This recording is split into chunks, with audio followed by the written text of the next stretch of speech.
Para naman sa mas ligtas at mapayapang komunidad, naglabas ng direktiba si Caloocan City Mayor Along Malapitan para palakasin ang police visibility sa kanilang lungsod. Asahan na rin daw ang mas madalas na pag-iikot ng mga pulis sa iba't ibang sulok ng Caloocan. Pakinggan natin ang report ni Edwin Duque. Inatasan kanina ni Caloocan Mayor Along Malapitan ang bagong hepe ng Caloocan Police na palawakin ang police visibility sa buong lungsod ng Caloocan. Ayon sa alkalde, ito rin ang palaging hiling ng mga batang kangkalo na dagdagan ang mga umiikot na pulis sa parte ng dalawang distrito ng lungsod.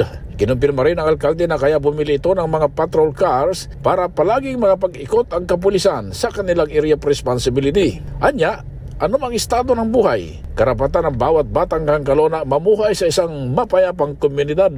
Tiniyak naman ang bagong hepe ng pulis na si Police Colonel Edsel Canals, hindi nito bibiguin ang nais ng ama ng lungsod. Katunayan na niya ay walang patid ang pagkakaresto nila sa mga wanted criminals at mga sangkot sa illegal na droga. Ayon kay Canals, bukas ang kanyang tanggapan at mga police station para magbigay ng serbisyo sa mamayan na nais tumulog. Anya, sa bagong Pilipinas, gusto ng pulis, ligtas ka. Para sa MBC TV Network News, ako sa RS23. Edwin Duque, nagulat sa DSRH, una sa Pilipinas, una sa Pilipino.